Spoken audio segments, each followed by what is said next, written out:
Tujuan hidup, kehidupan baru, tujuan baru. Cara pikir anak dan orang tua berbeda. Cara pikir seorang pelukis dan seorang akuntan itu pun berbeda. Setiap orang punya cara pikir yang berbeda. Bahkan suami dan istri sekalipun yang telah menjadi satu harus banyak berkomunikasi untuk bisa saling mengerti. Lalu, bagaimana agar cara berpikir kita selaras dengan cara pikir Tuhan? Salib Kristus menghancurkan kuasa dosa dan menebus hidup setiap orang yang menaruh percaya kepadanya. A.W. Tozer mengatakan, dengan datang kepada Kristus, kita tidak lagi berjalan dengan hidup lama kita, sebab kita telah meninggalkan kehidupan yang lama di kayu salib. Karena pengorbanan Kristus, kita telah menerima hidup yang baru.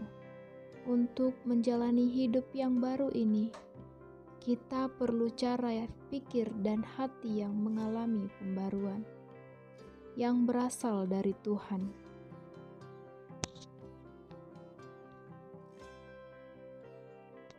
Perubahan yang akan kita alami adalah hidup kita tidak lagi sia-sia, tanpa tujuan dan dalam kelam, tetapi punya tujuan, bernilai, dan diterangi oleh Kristus.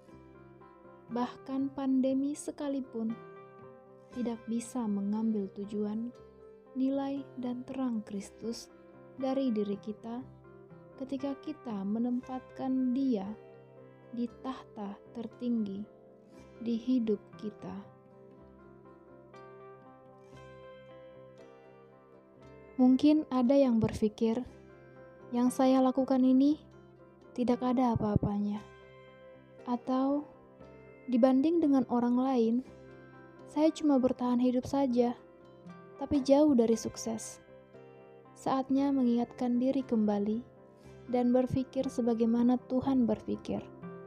Di mata Tuhan, kita adalah anak-anak-Nya yang telah ditebus dari dosa untuk memuliakan nama-Nya. Tuhan melihat hati kita. Sekecil apapun hal yang kita bisa lakukan, jika kita melakukannya untuk memuliakan Bapa kita, hati-Nya disenangkan. Kita menerima kehidupan baru dari Tuhan untuk berjalan dalam rencana-Nya. Memuliakan Dia, teruslah berusaha, bekerja, dan berkarya setiap hari dengan kebenaran yang menuntun langkah kita. Kita berdoa.